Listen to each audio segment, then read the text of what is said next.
right. Anyway, Dustin from Redding, California wrote into both of us. He mentioned you in the salutation. Hello, Jim and Brian.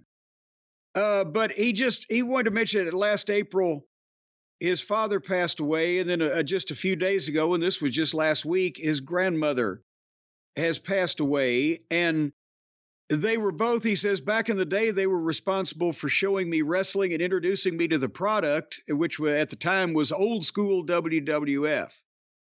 And he's been rummaging through YouTube, and it led to him rekindling memories of those days.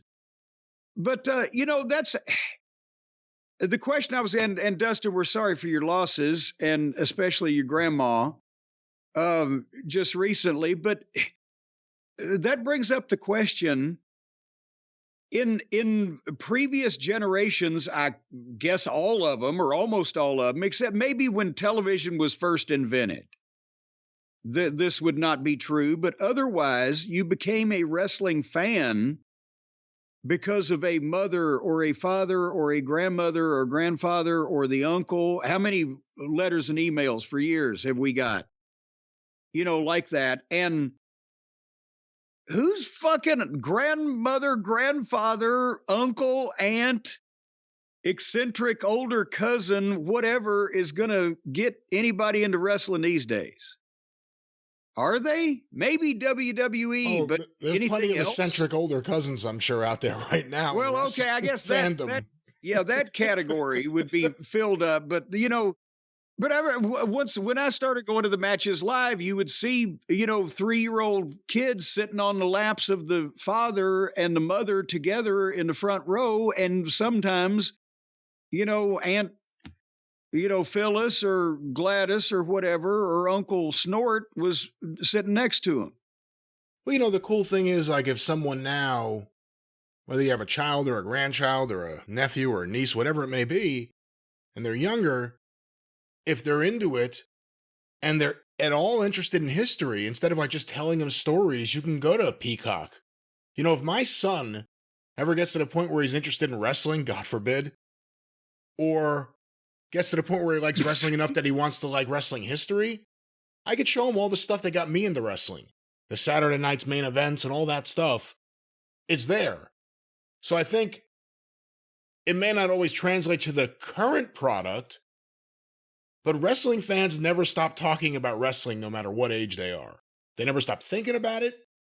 They never stop believing they know more than everyone else about it. I think that's like a common trait amongst all wrestling fans. Every wrestling fan is the smartest wrestling fan they know, and they all believe it. But you never get over that. You never do. There's a reason why people leave wrestling, not even wrestlers. I'm just talking about in terms of names that are talking about wrestling out there and then return to it. You never get away from it. Well, I don't know. A bunch of people have gotten away from it.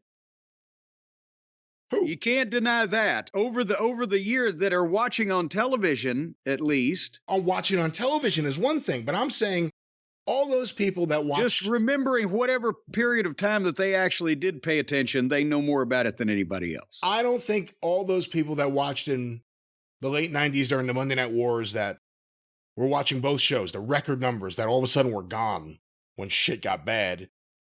I don't think like none of them think about wrestling anymore or talk about wrestling. Those are the people who will go watch the old Nitros or Raw clips on YouTube or seek out things about the older wrestlers on YouTube.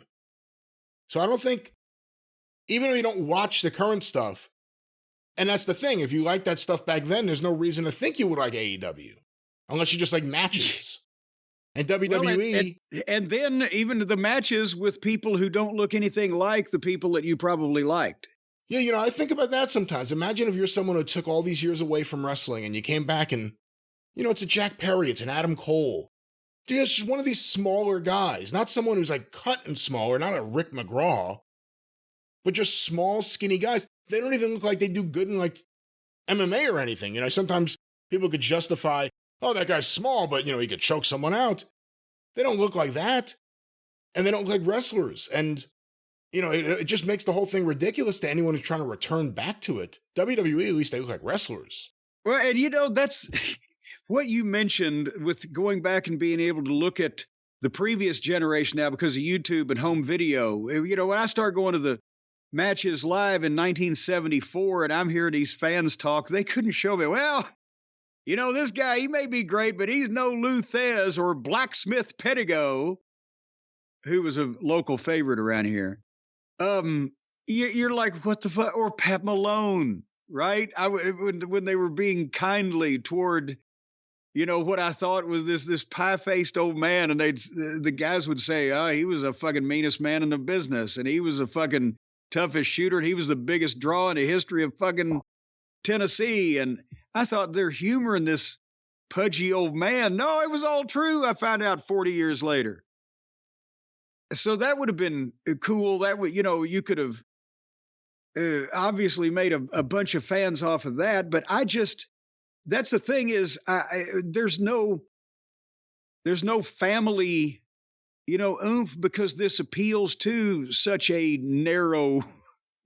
The current product. Yeah, well, there are no family ticket prices. Narrow demographic. Well, appeals to a narrow demographic, not only in terms of age and, you know, potentially gender or sex, whatever they call it these days, but also affordability and accessibility. And you don't make family bonds going to see something live once a fucking year. You know, that was another byproduct of the territories. What are we going to do with the kids? We can't afford a babysitter. Well, we'll fucking kids under 5 free. We'll take them. And that's the way that, you know, so we're not drawing in a lot of potential fucking grandfathering in the fans anymore. That's what I'm trying to say. And the other thing is just how content is consumed and discovered. I became a big wrestling fan seeing WWF local TV on Channel 5 in New York on weekend mornings when I was home from school.